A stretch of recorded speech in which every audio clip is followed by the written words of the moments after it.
Hello, it's March. Does that mean it's getting warmer yet? I hope that wherever you are in the world, it's starting to get warmer. In Chicago, it doesn't really get warm until June, so I'm still over here shivering with snow everywhere. But hi, I am Sarah. I'm the host of Conversations with a Wounded Healer. I am a psychotherapist in Chicago. I'm a group practice owner. I teach at a local university. I also host a podcast for the NARM Training Institute called Transforming Trauma. I do a whole bunch of shit, and I'm super happy that you're here joining us today for this amazing conversation. Before I tell you about our guest, I would love to invite you to become friends with me on Instagram. It is absolutely my favorite way to connect with people, and the handle is @headhearttherapy. And that's where we post memes and poignant stuff. I post a lot about anti-racism and learning about racial justice, that sort of stuff. So if that is your jam, come hang out with me on Instagram. A couple other ways you can connect with us is, let's see, Patreon. So if you don't know what Patreon is, it's a place where pretty much anybody can set up a Patreon account and ask for people who are into their work to give them money. And it's lovely. And I've actually made really good friendships with some of the folks who have been patrons at some point. So you can donate as little as $1 a month, and literally just $1 a month warms my heart so much. And if you do sign up as a regular donor, I will send you a welcome gift. So you should get really excited about it. Okay, what else? How else can we connect? We can connect on Facebook, which is also @headhearttherapy, or at at Wounded Healer. I can't even remember my own handle. And I think that's enough of a commercial today. So let me tell you about our guest, Bianca Hughes. Bianca is a lover of authenticity. She specializes in perfectionism, helping people embrace their imperfections and authentically be themselves. Bianca is a licensed professional counselor in Georgia, podcast host, speaker, and authenticity coach. And I am having the pleasure of being interviewed on her podcast as well, which is called the Authentic Wednesday podcast. So you're going to get to hear her on mine, and then you can listen to me on hers, and we'll all be best friends. It'll be amazing. All right, enjoy my conversation with Bianca. Hello, Bianca. Welcome to Conversations with a Wounded Healer. Hello, Sarah. Oh, yes, the microphone voice. That's so good. Well, welcome. It's nice to meet you. This is the first time that we're ever chatting, and I'm really excited to get to know you. Yeah, I am excited about this whole conversation. Although we've never met, I feel like it would just be so cool. So I'm cool. Yep. You're cool. I'm cool. We're totes cool together. And just so listeners know, Annie Schusler, who will have just been on a couple episodes before you, is the one who sent me your way. And I looked at your website and I'm like, yes, that was it. I looked for like 2 seconds and I was like, yep, I'm in. So tell people about you. What is it that you do? Yeah, so my name is Bianca Hughes. I was born and raised in London to Caribbean parents. So my culture is English, probably more Caribbean English, and add a bit of American because I've been here for 15 years. And I am a lover of authenticity. And everything I do, everything I am has been able to go into the work that I do. Everything I do is on purpose. It's a calling. I enjoy doing it. It's not a drag. And I love being able to bring me into what I do. So the first thing I do is I am a therapist. Why we're on here, Wounded Healers. I definitely believe being a therapist. And then there's also a healer. You know, there's so many different ways we can heal people and people can heal. And I definitely consider myself, I feel like healers a bit more deeper in a way. I agree. And so I am a therapist. I specialize in perfectionism in Atlanta, Georgia, primarily with women, helping them embrace their imperfections and authentically be themselves. I also have a podcast, the Authentic Wednesday podcast, where me and my guests talk about what it means to take off our mask and be our authentic selves. So a lot of authentic stories there. And I was doing some coaching, and I recently just decided I didn't like what I was doing. It wasn't bringing me joy. And I made a pivot. And so everyone's going like, well, all this different stuff. Have you planned it out? No. But I know that I am called to speak with women particularly Christian women, because I am Christian, who have genital herpes. I came out and shared my story August of 2020, yeah, and shared my story of having genital herpes, and I got such an amazing response. Even got a client, coaching client out of it randomly. And so as I was sitting down just a few weeks ago, maybe a week ago, I was like, this is what I really need to be doing. This is where my passion is. This is where I was getting more joy, and it's where the need is. So, and I also do some speaking as well, Mm. whenever needed. So, yeah. Well, thank you for sharing that personal piece right up front. Have you ever watched the show Adam Ruins Everything? No. It's really cute because he basically takes these things that we think are true, but they're not always true, and he does one on STDs, and the one is, like, that genital herpes is, like, the worst one that you can get, and he's like, "No, like, for most people, like, they get it, and then they don't have a breakout again," and there are just so many ways that it's been stigmatized to be the worst, quote, unquote, but it's not. It's not a death sentence. Oh my God, I need to listen to that. Yes, it is not a death sentence, but it's definitely the stigma that causes the shame and fear and anxiety and people hiding. As I've delved more into it, I've learned that people are, contemplating suicide. Oh my god. Yeah. That's terrible. Mhm. Mm. Well, then thank God you're talking about this, seriously. Thank you. So, yeah. Wow. Wow, good for you. Thank you. I already like you. So, I'm gonna ask a question out loud only because I don't wanna forget, but I do wanna go back and figure out, like, why you decided to become a therapist, but I was just literally talking with a friend this morning who she's American, but she's living outside of London right now and being trained there to become a therapist. Mhm. And she asked me about essentially like bringing politics into therapy, not in order to obviously like change the way that a client believes, but essentially like social justice and anti-racism and that sort of stuff. And so she was, of course, she had a supervisor who's like, well, we have to be a blank slate, so we can't talk about this stuff. And so she was asking me, like, is that what's going on back in the US or what happened? So I'm curious, since you have been completely immersed in both worlds, that you can answer that question. But first, Okay. right, rewind. How and why did you become a therapist? I love this question because it's actually a second career for me. I know I look younger than I am. So I share because I don't care, but I'm in my 40s. Me So, too. yes. So it's a second career. I used to work in the travel industry. I loved that for 10 years. That's actually what brought me to America. Oh, really? The job I used to be in. And I just was getting fed up. And I really felt like I wanted to be in my calling, kind of like what God called me to do. I wanted to make an impact. I wanted to make a difference in people's lives, and travel wasn't doing it for me. So it took some volunteering, asking myself questions. What do I like, out of all the jobs I've done? And, the job, tell people this, the job that I discovered, like what I really like doing, like I knew I liked empowering and inspiring, Mhm. encouraging people, was from being a pole dance teacher. That is cool as hell. So, because there was an empowerment piece to it and helping women feel empowered, and you saw a lot of insecure women and things like that. And I loved that piece of it. Teaching, I realized I loved teaching, didn't know that's what I loved. And of course, there's a teaching element in being a therapist. And so from that, just being in prayer and just searching and all these different things, it took about a year.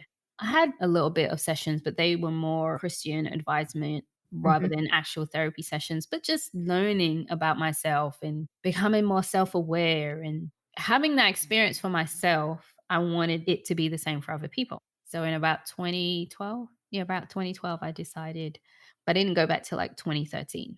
So Mm. And never look back. no, like it was the most craziest thing. Every time I look back, I'm like, so who just stops their career and then just goes back to grad school for 2 years full time? Like, yeah, only me. I You did too? too. Yeah. I was in my late 20s when I went back to school, but yeah, for 6 years, I'd had a career before Yeah. then that was in the arts and very similar, like, yeah, this is fun and sure, it's helping people laugh or whatever it is, but it's not doing what I want. Yeah. So that's how I got into it and absolutely love it. Like, I love what I do. Mhm. And I'm curious because you use a lot of Brené Brown language, so I was curious if you were a fan of hers or if that's just an accident. No, it's just an accident. I do like her work. Like I do share her work. But like I read her books and I've read her books and I'm like, "Oh, well, yeah, I've been saying this and I've been teaching this." So it Mhm. just so happens like, yeah, I've read her work and I'm like, "Yeah, I say this all the time." Yeah. Cool. I was just curious. I'd love to go back to like the differences. And obviously, you became a therapist in the US, just looking at the timeline, right? So you don't have the experience of being a therapist in the UK, but I'm curious in terms of approaches. How would a British person like approach being in therapy versus a person from the US? Like, do you have any sense of that just having grown Yeah. up that way? I do, because obviously it's not talked about as much.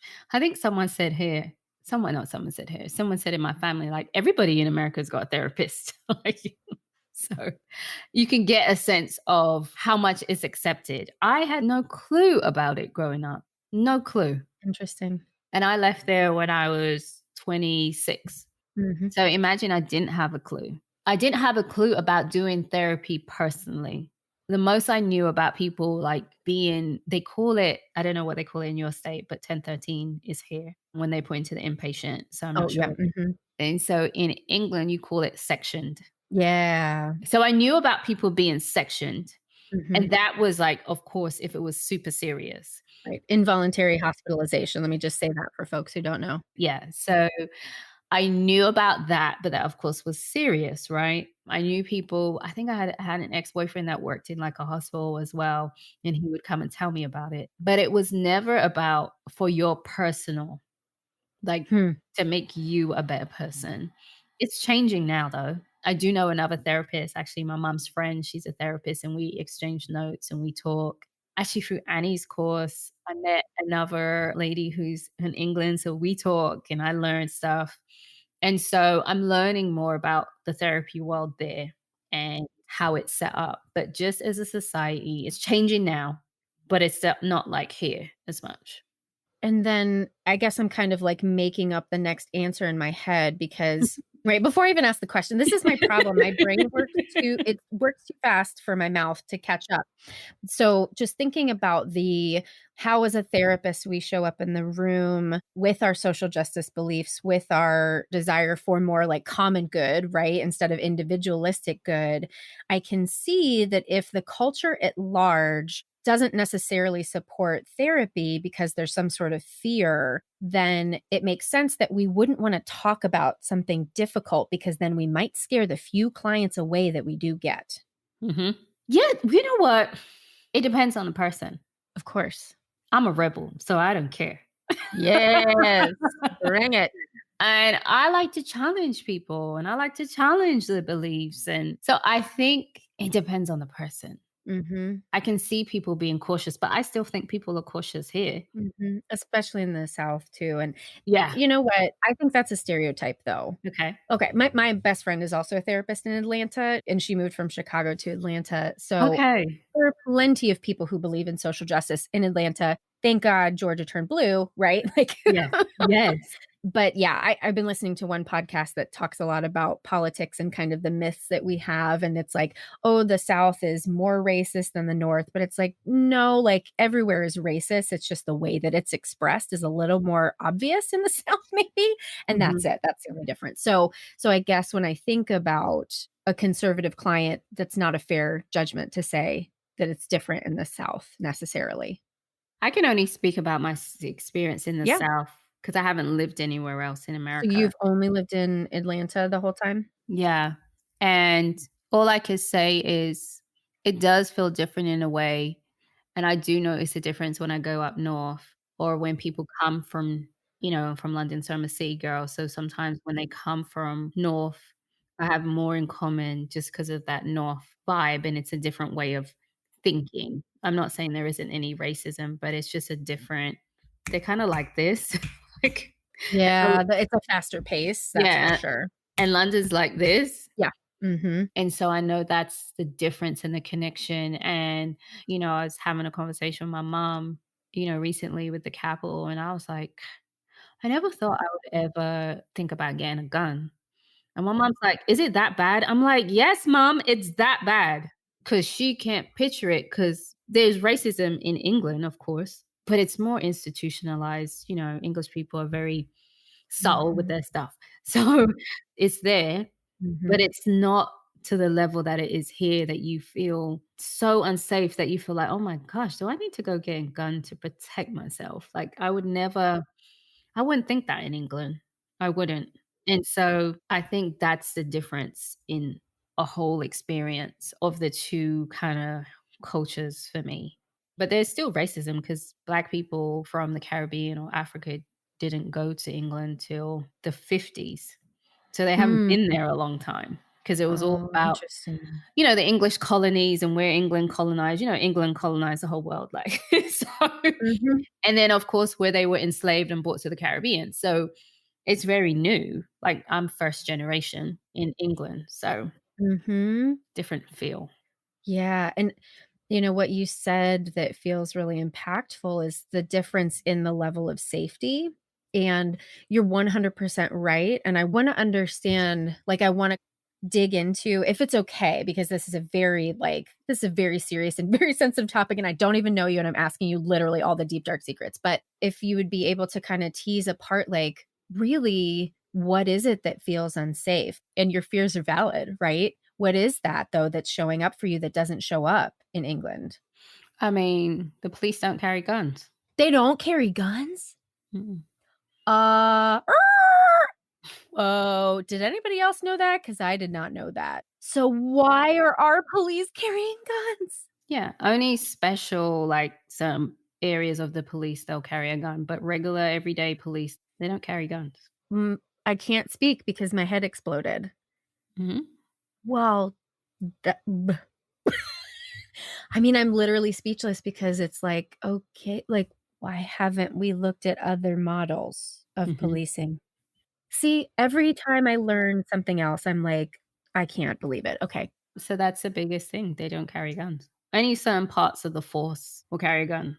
Like, if you're in certain parts of London and they're protecting the city, or if they're on a special force and they might be undercover, they might have one, but you're every day. And then so also people don't really carry guns. If they got a gun, it's illegal. So There's more restrictions. yeah, or you have like a special hunting license.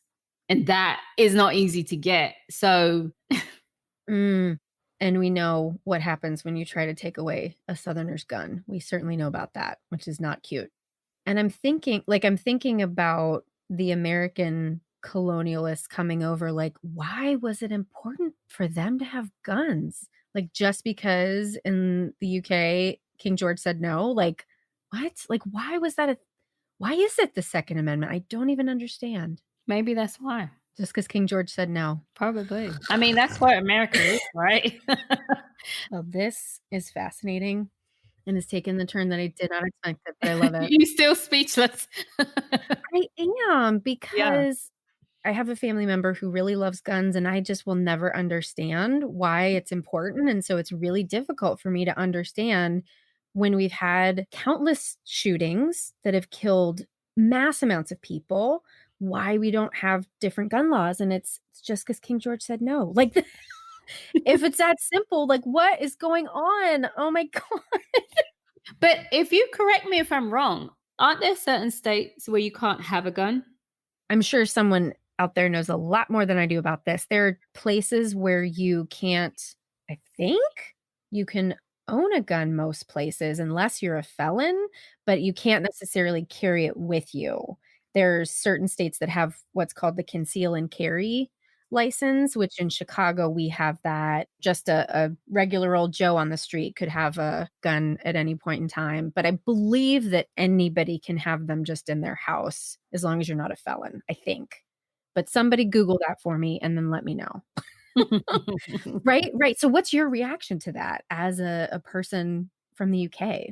Oh, yeah, I've never liked them. I mean, I've been to a gun range, but I went Mhm. to the gun range and I'm like, "Yeah, I definitely don't like this." Like, I think one day I was in Walmart and I was telling my brother, I was like, you could buy a gun with Walmart." He was like, "No way." And so and I sent him a picture and he was like, so it's just fascinating to us. Like, you can go into Walmart and buy a gun. I was like, "Yes, and you can buy the bullets and everything." So it's just a whole different world, right? But that's like anywhere, because I'm sure there's stuff people go over to every countries and like, this is amazing. I can't believe they do this or that in England. And people like, do you have a gun? You should get. And I'm like, no, it's so interesting that if you're not brought up around it, how adverse you can be. Like, I Mhm. don't understand why we need that. Because if you think I got here by the time I was 26, so it's Mhm. not like I got here as a teenager and maybe my thoughts could have shifted. I don't know. My dad owned and loved guns, and I was never into it. Okay. I mean, he focused more on my brother with the masculine energy, but yeah, he took me to a gun range, and I was just like, I didn't like the feeling Mhm. of shooting it. It was too much power. Yeah. That's how I feel about it when you shoot it. I'm like, "This thing is powerful." Mhm. And when you put more power in the hands of people who don't know how to use it responsibly, then we have a lot of senseless death, which Yeah, is what we're dealing with in this country. yeah, yeah.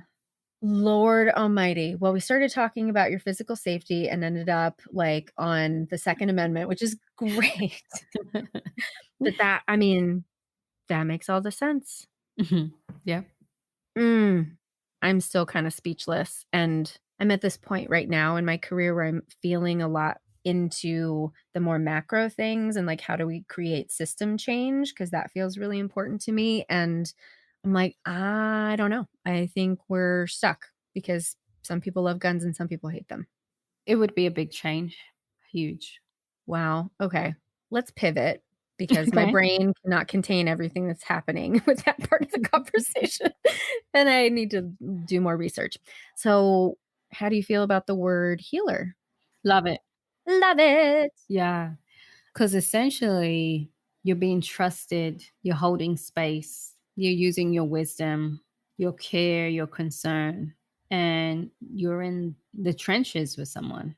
And you are this vessel. Hmm. And so I love the word.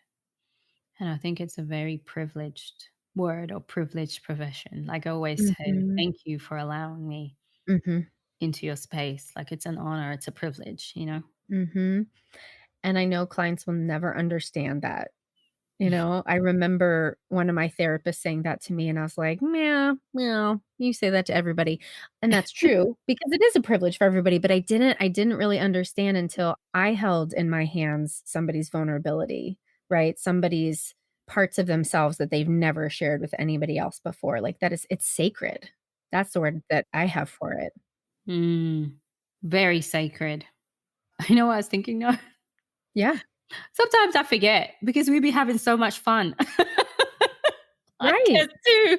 Right. But it's why when you sit back though, I think, you're so in the mode. Like even sometimes I forget about that sacredness and being a healer because you can be so in the mode and you're going and you're then having fun and they're doing this work and then it's tough Mhm. and then you're frustrated and then you're questioning, am I a good therapist? Mhm. And like you literally like have to sit back and be like, wait a minute. Okay. Let's look at the big picture here. And when you look at the big picture, that's what you see. Right, right. Clients also probably don't know how often we ask whether or not we're a good therapist, right? Like, what is it, once a week at least? Yeah. Right? I don't know if you've ever seen this. Is it psychotherapy memes? Yeah, mhm. Do you follow With the that? yellow couch, mhm. Yeah, Yeah, yeah. yeah. And it's like the amount of times I've seen imposter syndrome on Mhm. her thing. Yeah, absolutely. Because you don't get any feedback. The most feedback you get is that they're continuing to come. Right. They might tell you every now and again. I learned about a feedback because I think a client posted me on their Instagram and I got a client from it. Mhm. And so that was how I knew. Right, right. That was how I knew, oh, like I must be doing a good job. You shared me on Instagram. Okay, cool. Mhm. You just don't know. There's not always this feedback in our field. Like you have to be secure in who you are as a therapist. Right. Well, and I think that the American culture of striving and success and all of that asks for us to have a linear outcome driven type approach, or that's what we expect to see is some sort of outcome. And I wonder that if we were therapists in a culture that was more about like collective healing and intuitive wisdom, if we would want the feedback less, or if we would just be like, yeah, this is how it is. It's a roller coaster. I think we would want it less. I was just thinking and imagining, I don't know, what popped into my mind was Asia and just how calm they are and patient. Mm-hmm. And then if you think about also some of the African traditions, it's very patient. Like if you think about the proverbs, like who says that? Mm-hmm. Like, who says all that? Mm-hmm. But it's just so full of wisdom and patience. It's not very patient here. Yeah. I would guess that that's probably similar for the UK too, because that's probably just a Western cultural ideal. Yes, for the most part. I mean, England's always been influenced by America too. I mean, that's Mm-hmm. one of the reasons why I came here. I was like, "Oh, yeah, I wanna go to America. It's so great." Like, and then you get here and you're like, "Okay, you guys just showed me the good stuff on the TV." You tricked me. That's hilarious. And I'm so sorry I tricked you.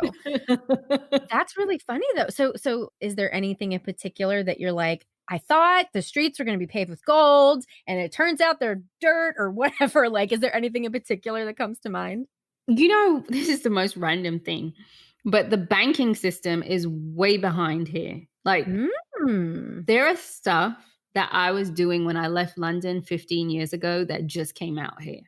Goodness gracious. Well, I remember the little chips that are on credit cards now. I remember, God, it was probably 12 years ago that I had gone to France and I couldn't use the ATM anywhere because I didn't have that little thing on the card. Exactly. Chip and pin was out when I was leaving.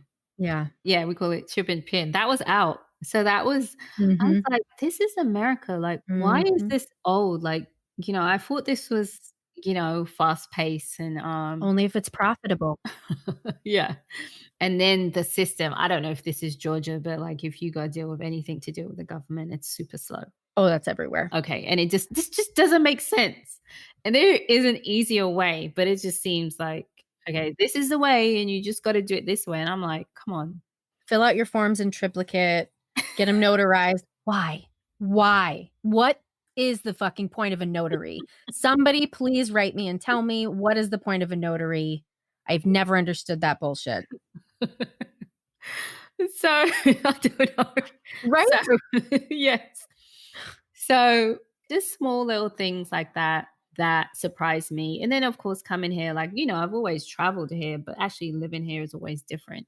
And so you see more things like the segregation of different areas of where people live and this Right. person's over here and that person's lived over here. And I'm like, the Indian, the Jamaicans, the Mhm. Brazilians, the Jewish, and the Italians and the Turkish, we all lived on one street. Mhm. And so that was profound to me. Like, do you mean I got to go all the way over here if I want this?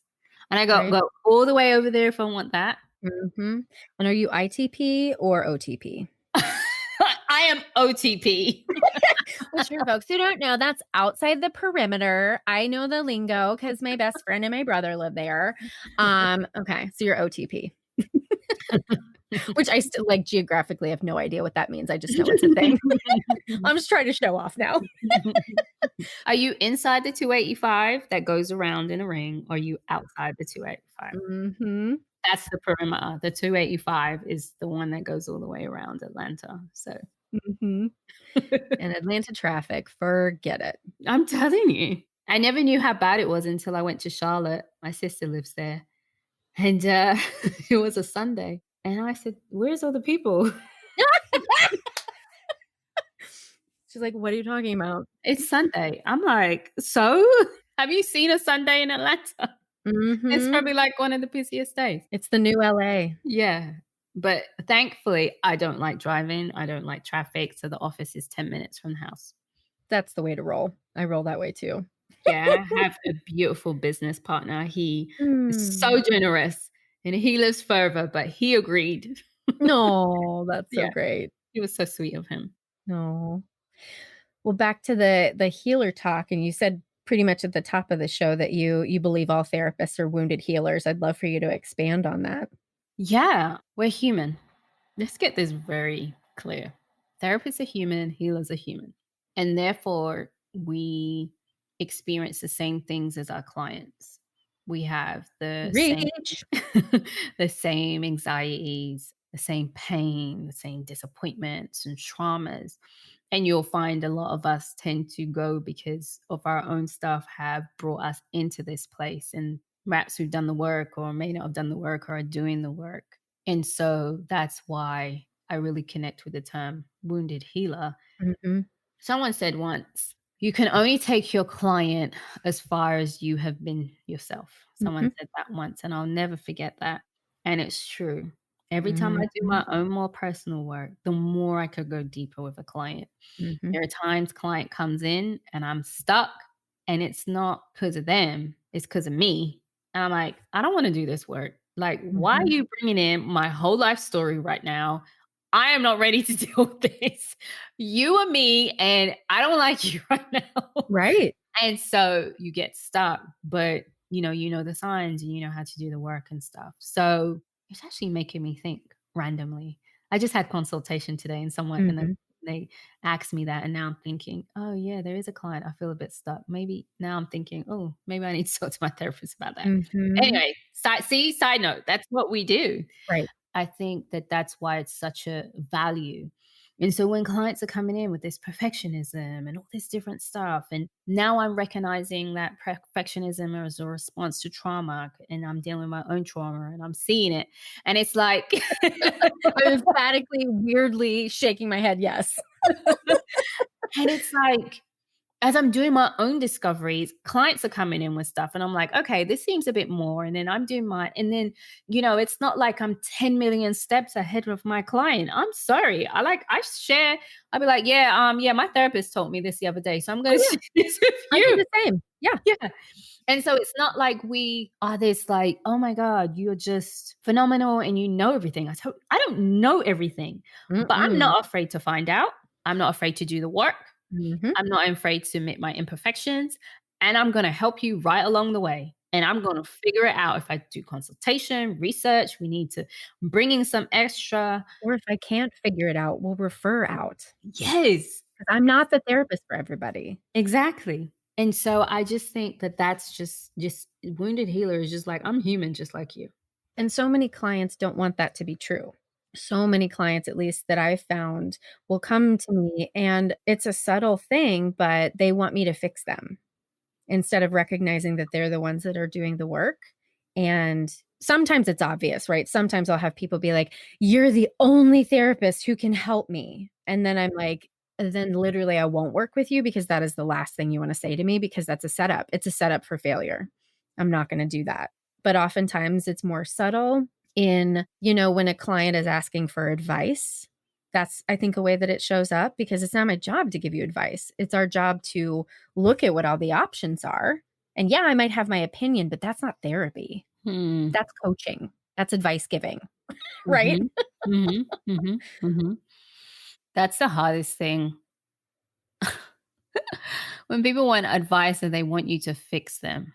I had a situation like that recently and I said, nope. I said, you need to trust that gut. And they were like, "But I know you can't answer me, but can you?" No, No. What did I say? you need to trust your gut. Mhm. I think that's one of the most important characteristics as a therapist to have boundaries, Mhm. to have really good boundaries. Mhm. Because you can fall into, they said I can only help them, so I must be able to do it. And then you get frustrated Mhm. when it's not working. And so you really, I mean, I think that's a great boundary. Like, yeah, I'm not going to work with you because if you say that about me, then what happens if you're not healed? Right. Well, you're giving all your agency away. One of my staff members just took on a new client, and that was kind of the theme of what was happening. And I try to train my staff on like the red flags, like when you're doing a consult call and somebody says a particular thing. And one of the red flags I tell them to look for is, if this person says, I've been to a million therapists and nobody's helped me. What that tells me as a therapist is that person is not in touch with their agency or their agency is threatening to them and they aren't willing to do the work, right? And not that we won't work with that client, but just that the therapist knows going in, they're already being objectified and put on a pedestal. Mm. And so from day one with that client, It's always a constant reminder of, I am here to support you doing the work. I don't do the work. I don't give you the advice. It comes from the relationship. It comes from trying different things. It comes from healing our developmental traumas, right? It comes from so many different things. Being able to hold space Mm-hmm. comes in so important because we have to Mm-hmm. allow them to get in touch with those things like the traumas Mm-hmm. and connect to the pain and be with them in that moment. And I just want to let everyone know that's so difficult because there are times that you're like, oh my God, this person is about to just have a breakdown and I have to sit here. I mean, I'm present and I'm with them and they know I'm with them, but you know when there's times when you just have to allow it to happen. It's painful. Because if you get in the middle, you're going to get in the way of their healing process. Mm-hmm. That's like one of our key characteristics of a therapist that you can get out of the way. Right.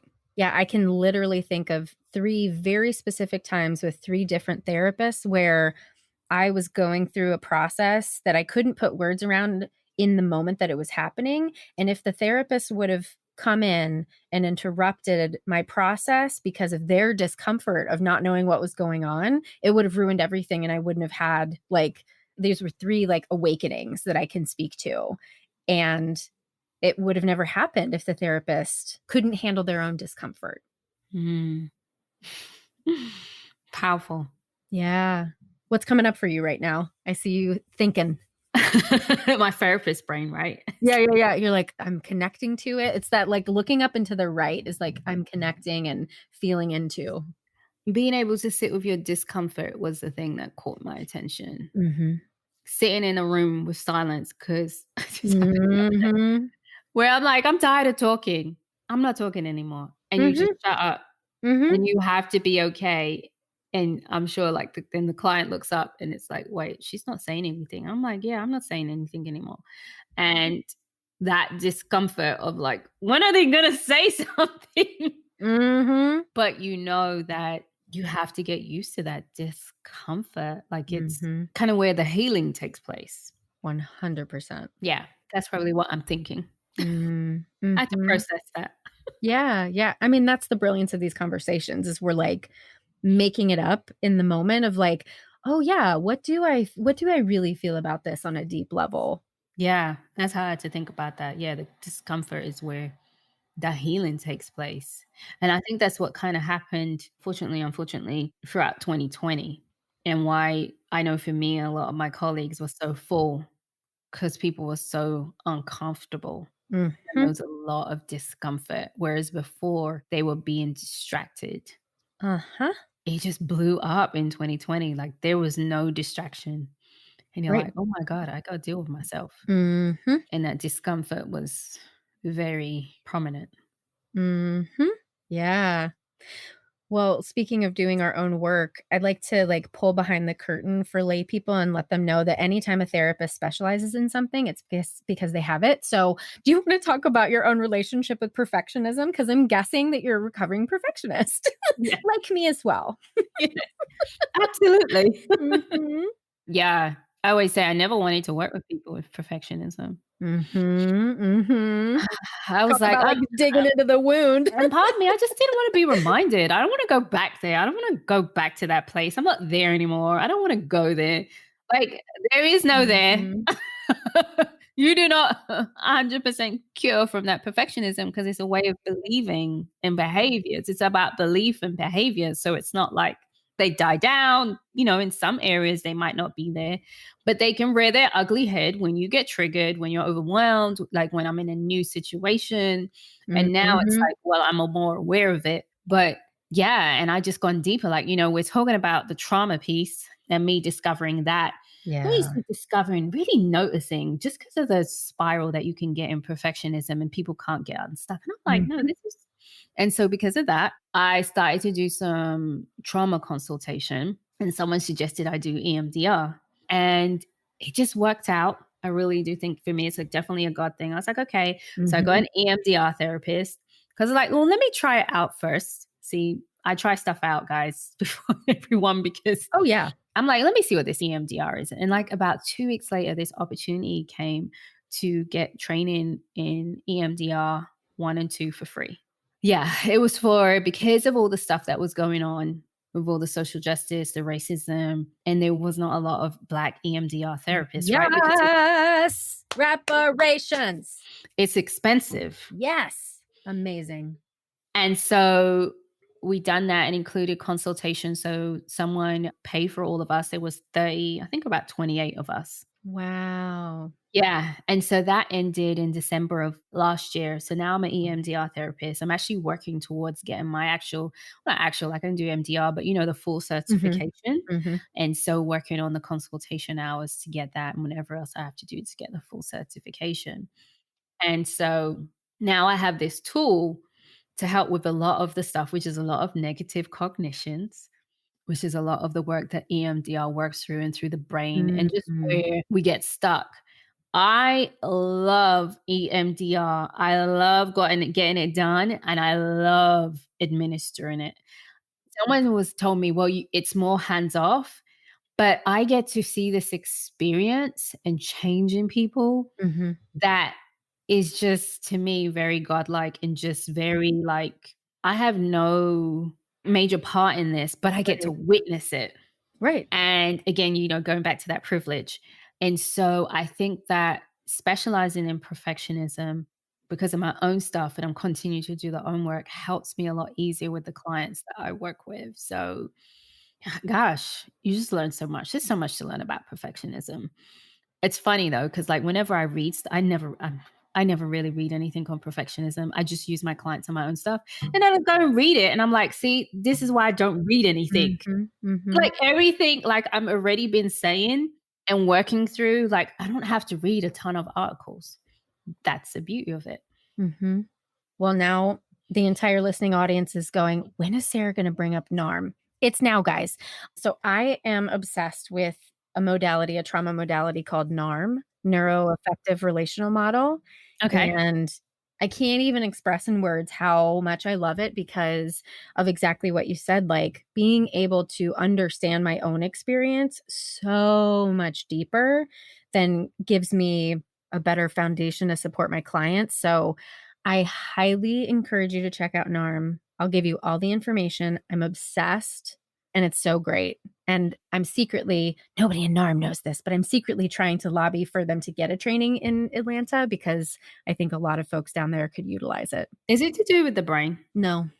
Okay. I think I'm fascinated. I said if people ask me if I'm going to do, when clients be calling me doctor, I'll be like, I'm not a Mm-hmm. doctor, and don't say that because Mm-hmm. that means that I might have to go back and be a doctor, and I don't want to do that. Right. I'm not ready to do that. But if I was to ever do a doctorate, I would do it in like Neuroscience. something to do with the brain. Yeah. Absolutely. Yeah. Absolutely. It's fascinating. It's beyond fascinating. There's a new book. It's written by Dr. Lisa Barrett. And basically she dispels a lot of myths of the things that we think are true about the brain, but they are not. And she really like breaks it down in super simple, like easy, understandable bites for those of us who can't necessarily, I'm pointing at myself, who can't necessarily digest all the science information. Oh my gosh. Yes. What's the name of the book again? I don't remember, but it's Okay. Lisa Barrett. Lisa Barrett. Dr. Lisa Okay. Barrett is the neuroscientist who wrote it. Okay. Yeah. Learning about how, the triune brain and where we get See, that's stuck. false.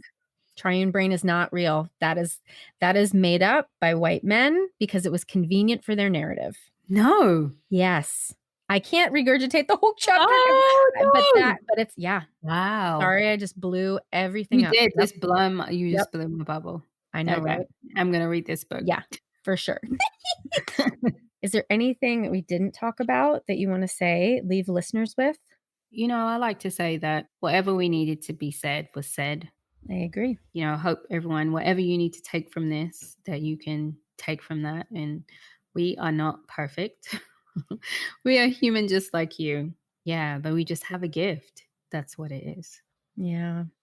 And do you want to tell people where to find you? So if you are looking to follow me about all things therapy, Authentically Be You on Instagram, or should I say, you know what, just go to my website, biancakHughes.com, and then you can find all my social media on there. And then, of course, just search for the Authentic Wednesday podcast on all major podcast platforms, where I talk about, actually with guests, actually living in that authenticity and what it looks like, moving from the perfectionism to that. So that's where you can find out more from me and connect with me.